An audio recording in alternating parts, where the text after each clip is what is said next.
Good day. My name is Hannah Sabit, and today I will be discussing Crimmigration in the light of COVID-19 pandemic. Let's begin by discussing the historical and political context that are relevant in the critical analysis and understanding of immigration, and to understand the experiences before, during, and after the immigration using supported documents and articles of some of the many immigrants, migrants, and or refugees from across the globe. What is crimmigration? Crimmigration is a model system that helps enforce and regulate immigration, especially unauthorized immigration. The word crimmigration is derived from the words criminology and immigration, of which consists of the letters and practice of laws and policies at the intersection of criminal law and immigration law. But what are some of the reasons why someone would decide to immigrate, migrate, or become a refugee of other countries like US or Canada? First, let's talk about the historical context of how and why US had been involved and continues to intervene with other nations, especially USA's military involvement and interventions. Starting from Central America.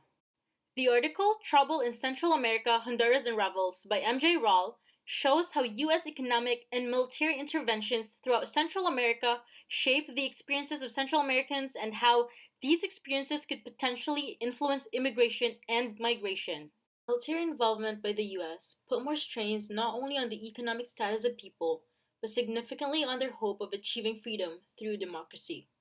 Consequently, physical strains due to the military threats posed by both the authoritarian regimes and U.S. military forces, Hondurans are left questioning whether democracy is really an effective solution, given that it seems to only focus on punishing the corrupt and completely ignoring primary necessities of Hondurans, such as addressing the issues of poverty.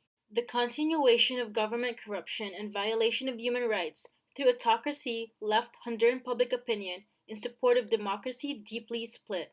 Thus, people are more motivated to find refuge and asylums in other countries. These interventions can be directly connected to the growing migration of people from Central America to the US, resulting in a backlash of refugee crisis, increase in illegal undocumented migration, and higher poverty rates among immigrants and migrants alike.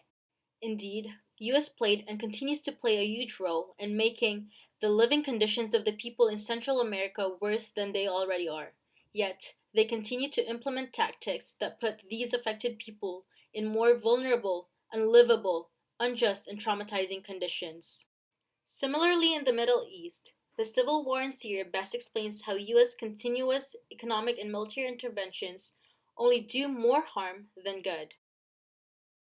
The civil war in Syria and throughout the Middle East can be rooted from geopolitical factors. It is the continuous fight among core nations to rule and gain power over the smaller countries that foster these wars. As a result, many people, both military involved and civilians alike, die in the process. Throughout all these geopolitical agendas by the leading countries such as the US, Russia, and China, an important global implication to understand is that it is the innocent people who want nothing but safety, freedom, peace, and justice that are further disadvantaged throughout the process. In Myanmar, people are facing human rights issues and poverty simultaneously, as both the US and Europe placed economic sanction on Myanmar due to its human rights records. Myanmar citizens are put in a more disadvantaged position, making migration and immigration yet an escape route. These migration and refugee crises do not only happen in the US but also across and throughout Europe.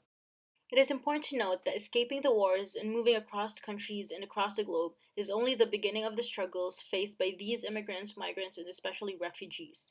Coming to countries like US with an immigrant or refugee status pose as much risk and challenges as their previous experiences. Some of the many challenges to immigrants and refugees' experiences are mistreatment by the host country, structured and systemic form of violence through racism, strict crimmigration laws and policies, potential deportation, and higher probability of getting involved with criminal law. Moreover, issues like racialized crime and criminalization of race are some of the most prominent challenges to the lives of the other. Given that we are now in the middle of a pandemic, it is even harder for these people as they are not only battling the social, political, and legal challenges in their subsequent host countries, They are also at higher risk and are more vulnerable to the virus. Their poor and unsecured living conditions make them more susceptible to catching the virus, thus making their experiences extremely challenging. US needs to be accountable and should provide necessary help to these people. Help them process and settle down in US legally, since it is their military actions that led these people to move from their countries in the first place. Instead, US could be using the pandemic as an excuse to make the lives of the immigrants harder than ever. Looking back, where does all this hate come from? Ethnocentrism. Ethnocentrism is the belief that one's own culture is better than all others. This ideology is what fosters discriminatory practices and biases that are primarily based on physical appearances or characteristics and one's identity markers. What does this mean to you? Regardless of your immigration status, immigrant or not, this issue should be addressed globally.